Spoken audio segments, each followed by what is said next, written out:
Up next, my colleague Nathaniel Atto talks interesting sports as he gets into Prime Take. That's in sports. Up next. Very much for joining us on this channel for this very important conversation. And as we always promise you, there are major conversations to have, especially as we've started off yet another year and yet another calendar in sport.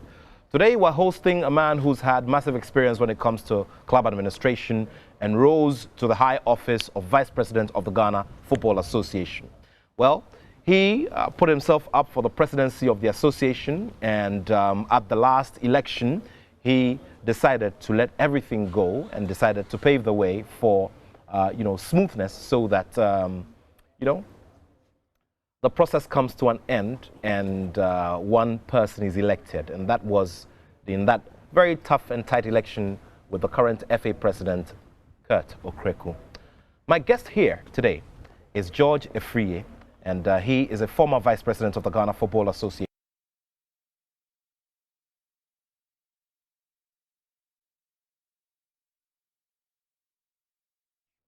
There are thoughts to share after major developments over the last football year. Good to see you. Oh, not. Long time no see. Great. It's always good to see you. Nice to see you. Yeah, you look well. Well, we keep in shape in this world. If you want to grow old, you can grow old. if you still want to look young, you can look young. You just have to exercise, control your diet, and then you pray to God that He gives you grace. And play a bit of football as well? Yes. One of those old player stuff, the Sunday stuff. Yeah, once in a while, why not? You know, we've been through a whole period of stories and happenings in our football. We attended the FIFA World Cup, we saw what happened. Immediately after that, we went to the CHAN, and we also saw what happened. Let's begin with the CHAN and Ghana's performance there. There were those who said from word go that the team was not going anywhere. There were those who also expressed a lot of hope, especially because of the kind of quality material we had. But hey, we couldn't make it. It's as simple as that. Well, sometimes I really don't want to dwell too much on successes of the national team as the base of our development. We tend to judge. Isn't it supposed to be a reflection of our development and how well our development is going? Well, there's always the talk about how if our juvenile teams are performing, for instance, then we know that in the next few years we're going to have a solid national team. Okay, so Nat, if you agree with me and you walk the line with me, you understand that we shouldn't be expecting too much from our various national teams. The question is, have we laid the solid foundation that merit the kind of successes that you are looking for? The answer is no. If you lay a good foundation, yes, of course, then you can anticipate and expect that in competitions like the CHAN, first of all, you first have to look at our local league, look at our juvenile setup, the juvenile national teams, which are supposed to be the base where the players will be promoted into various national teams, especially the senior ones, CHAN, be it IHCHAN or the Black Stars. For me, looking at what is going on, it's very difficult, very difficult to be too hopeful that going into a competition like the CHAN or the World Cup, we're going to do very well. I think that when we took over from Normalization Committee, the job was cut for the new administration to lay a solid foundation and expect growth or expect some successes to come at the end of some competitions. But for me, that has not been the case. That has not been the case. That is why I think that we have not laid a solid foundation to merit our hope for successes in various competitions. For me, we've not done that. I've seen some journals and all, do ratings of different sorts, especially ratings of the quality of the leagues that are played in Africa. At the last count, we did not see Ghana in the top 10. And I guess that is something that goes along with what you're saying. But not necessarily. For your own, yes, so I'm coming to that. For your own rating of our league, you know, holistically, I mean, where would you place our league? Because, I mean, we're talking about value, we're talking about quality, and we're talking about the levels of entertainment and all of that. You see, I want to link my answer still to the CHAN. Okay. Okay, the current champions of CHAN, the eventual winners, Senegal, how would you rate their league? I don't think the Senegalese league is even better than the Ghanaian league, for me, if you ask me. But I'm still saying that if you lay a solid foundation, and I'm talking of development of players, development of football, if you lay a solid foundation and you comb around Ghana, be it Division 2, be it Division 1, Premier, you should get quality players to represent Ghana, irrespective of the position of our league in terms of ranking. Because with Senegal as eventual winners, they have rubbished that analogy. Because you and I will agree that when it comes to African football, I mean club competition, I'm talking of CAF inter-club competitions, the Super Cup, the Champions League, the CAF FA Cup, no, what do you call it? The CAF... the Super Champions or no, the Confederation? We have the Club Champions League and the other one. The Confederation Cup. The Confederation Cup. CAF Confederation Cup and CAF Champions League. If you look at the clubs that have dominated over the years, it's the North Africans. Once a while, a certain TP Mazembe comes through. You understand what I'm saying? So if you are using that as a measure, then going to CHAN, we shouldn't expect too much. We should expect those North Africans to do well at the CHAN. Yes, the eventual host came second, or they were the finals, the runners-up to Senegal. So for Senegal winning the competition, they've rubbished that. So it means that yes, even in the past, when Ghana was not doing that well, we've been to 2 finals. So I don't really want to use that. So if I get you clearly, it's more of a tournament mentality and something extra which we are not able to develop in our players here on the local scene. Is that it? You see, you are going into a tournament. Let me use the last under-17, for example. The under-17 is the first point of our youth development, not coast in terms of the national team ranking. I'm not using youth development as coast under 12, under 15, and not that one. I'm talking of in terms of the national team. It was supposed to be even under 15, but the under 15 is in non-existence. It's just by name. Because the last time I checked, I don't remember the under 15s taking part in any competitions. But then with the under 17, be the first point of proper development from the youth. In the past 3 years or 4 years, we've had 4 different coaches. How is that development? In the past 4 years. So it means that you have not have a plan, a program that you are going to execute to make sure that this program reflects at the top. You need to groom from 17 to 20 to 23, some branches to the local Black Stars or the Galaxies as we call it now. Because remember, whilst we are playing the juvenile competitions in international competitions, most players will get the chance to travel abroad. The rest will remain in the league. And a typical example is the last under 20, the last under 20, the last under 17. A lot of them are still in our league. You understand what I'm saying? So if you have a proper development, most of these players should be able to transit to the Galaxies, as we call them now.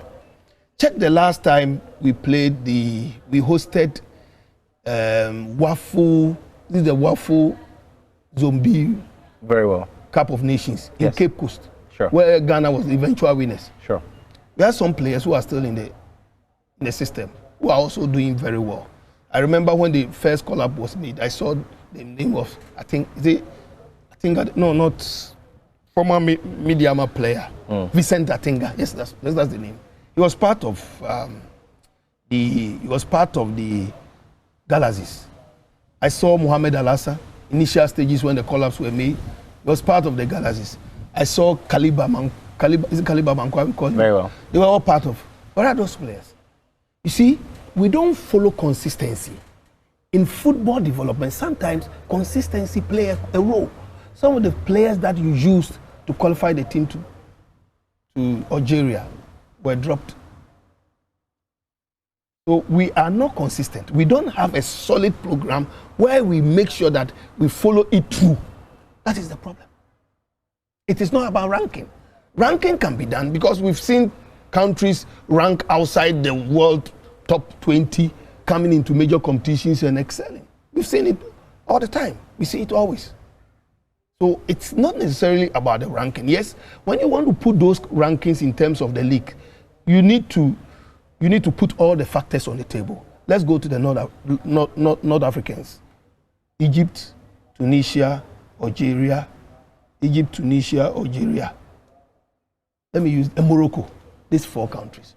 What have they done in terms of their football development? What have they done? Can we compare? Can we say same to us? We've all traveled, we've all been to these venues. In terms of even infrastructure, in terms of football, quality football pitches for major tournaments. Ghana, yes. Under President Kufuor, we had 4 beautiful stadiums, well built for major competition. The Aliu Mahama Stadium, the Sipon, the Kumasi and Accra. What are the states now? Can we say same? Fortunately, we had one from late Professor Mills from Cape Coast Sports Stadium, so making it fine. What is the state of our venues currently? Now, let's pick the clubs involved. If you've been to Egypt, Ali is like a whole new. Ali as a club, I don't know how to compare. You can compare Ali to the Real Madrid or the Barcelonas or the Man U's and all that. It's a whole cult organization. People worship Ali, same as Zamalek. You go to Morocco, same. You go to Algeria, same. You go to Tunisia, the Esperance and all that, Club Africains and all that.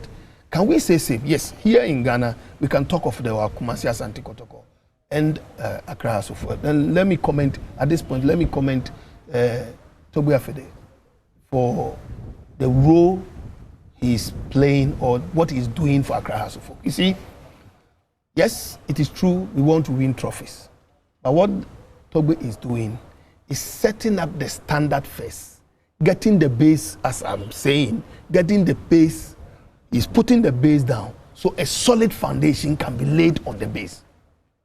If players can get a very good accommodation to sleep, if right from my clubhouse I can walk to the gym, right from the gym there's a football field, and these are the things you need to put in place for a solid takeoff.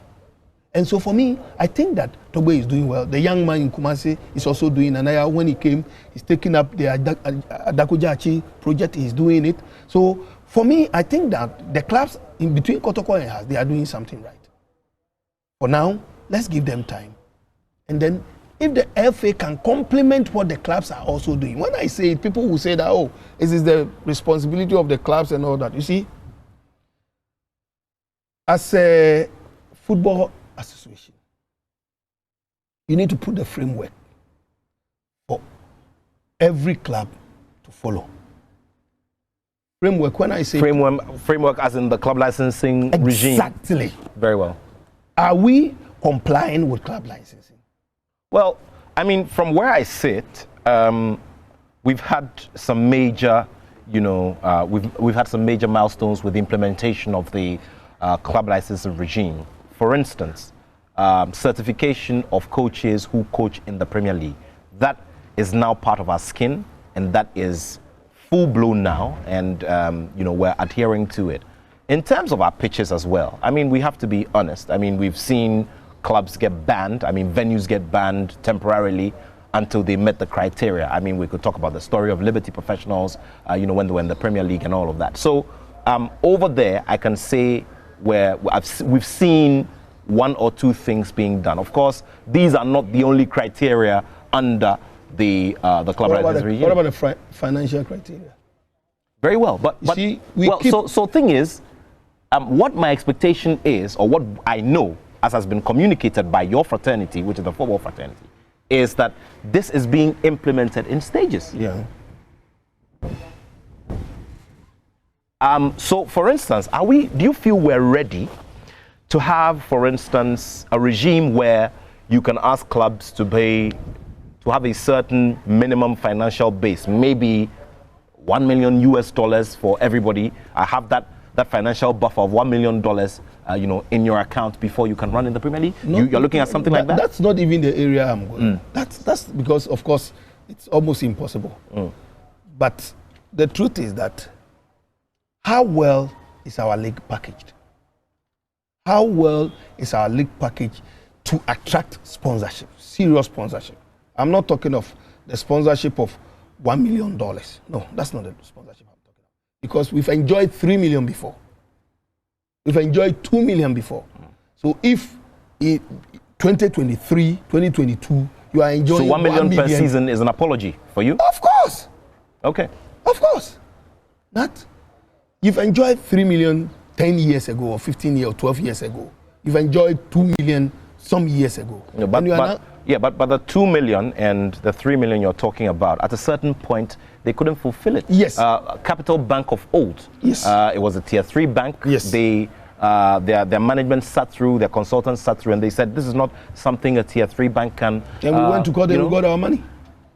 Well, you went to court and got the money? Yes, of course. You don't know of the Glow issue. Are you not aware of the Not Glow. I'm talking about Capital Bank. Capital Bank. Last time I checked, the contract we signed, we almost got all our money. Well, almost, but not all. Well, but I'm saying that you can't be coming from a 3 million and a 2 million and go get. Because I had a chat with Mr. Nyantechi, who under whom you served as vice president, and he told me that one of the difficulties that the FA had at the time was setting that precedent of taking a partner or a sponsor to court, because then corporate Ghana was watching. So that was one of the difficulties. Yes, but that is true, because there's a way you can always judge all. And remember with the Glow issue, remember how many years we have to engage. You understand? How many years we have to engage. But the issue is that we need to learn from the past. The fact that we made certain mistakes in the past, it means that we are expected to do things better now. Is that not the case? Before you go on, let me also, I'm looking at it from various angles. We're looking at the economic situation in the country as well. Yes. Corporate Ghana, the levels of spending when it comes to sponsorship support and grants and all these that fall within that bracket of giving back to society. Is that not a consideration such that we look at the economic situation in the country and say that maybe $1 million is decent, considering the fact that generally the economy has gone through a very tough turn, and because of that, businesses are also struggling, and it's difficult to get amounts as much as 3 million? I have a different approach. Okay, tell me about it. To securing sponsorship for a product like the Premier League. Okay. And I'll explain. You see, I find it difficult to understand that when the Black Stars are playing, we can get all the resources from government to fund it. But when the teams like House of Folk Kotoko are participating in club competitions in Africa, we can't fund the same. I find it difficult to understand. I think that the FA need to sit down with the sports ministry and make a case. For that matter, government? Yes. To make a case that yes, our number one product, apart from the Black Stars, and in terms of football in Ghana, I'm talking of the Premier League, we need the government help for some state agencies to support the Premier League. Elsewhere, it's done. Well, if you have a good rapport and you are able to explain, you are able to put the numbers on the table to explain to government that, no, Mr. President, can you speak to Ghana Gas, GMPC,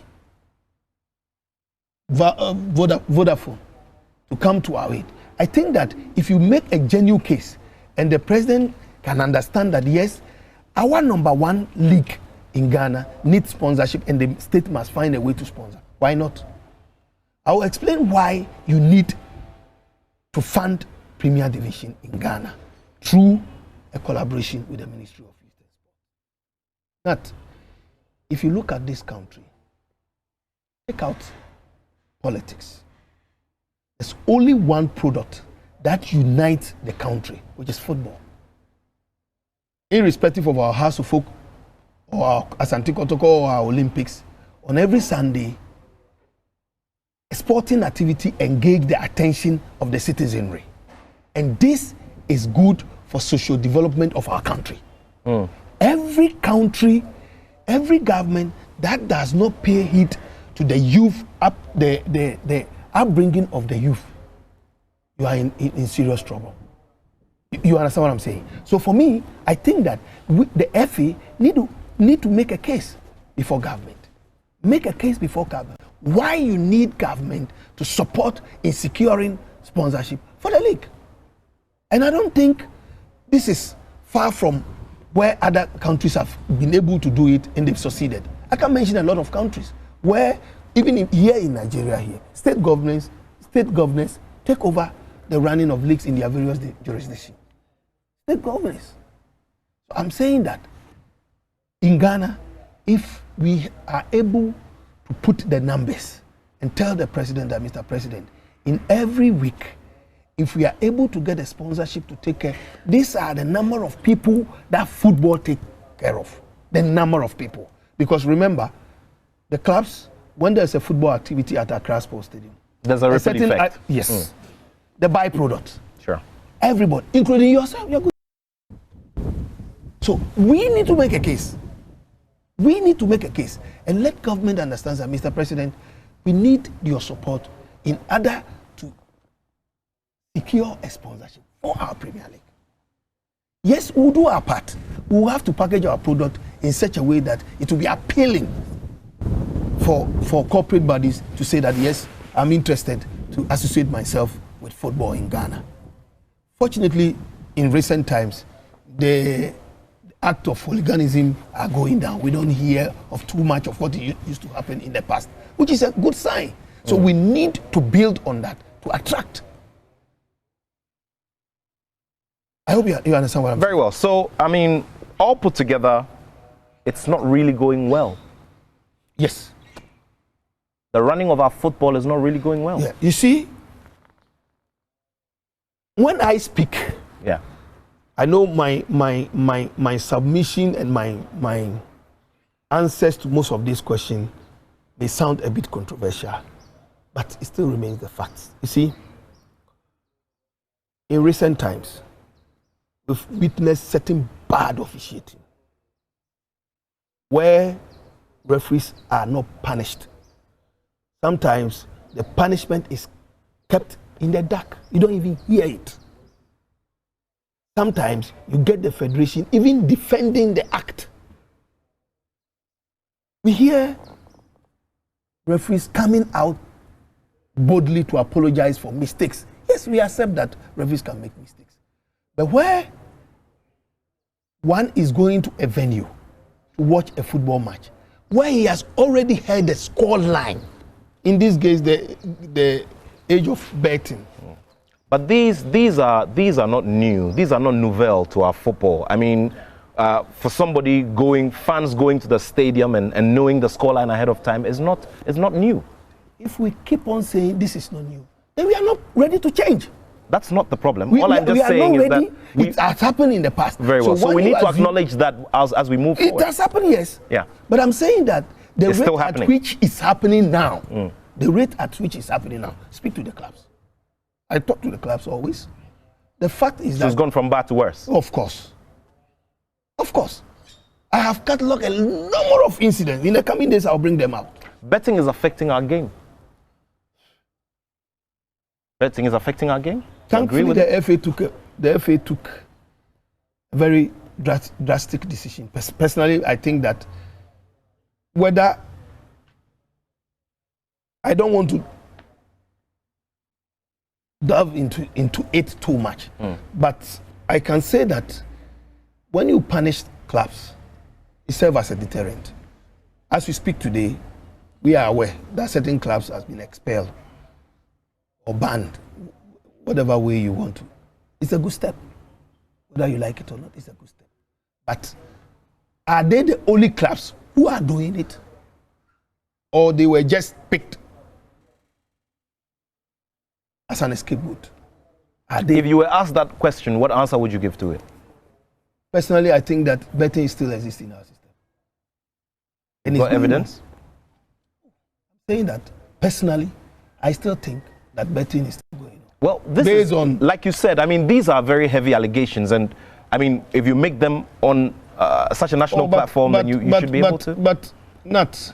Some of us, we sit, and thankfully through your media, we see these things on TV where people mention the scoreline of, and then it comes to pass. We hear it every day, and it's not sheer coincidence. These are not sheer coincidence. But people predict games sometimes. We all do sometimes, and you know. Well, people do, but trust me, we need to get serious. If really we want to eradicate it completely, we need to get serious. Well, if you just joined us, we're having this conversation with former Ghana FA Vice President George Afriyie. We've been talking about issues of organization of our league, the attractiveness of it, the look and feel of our national teams, especially the conversation around the Championship of African Nations that just rounded up in Algeria, and Ghana's performance, Ghana's place over there. We'd like to now delve into the issue of you and your place within football administration, in the country.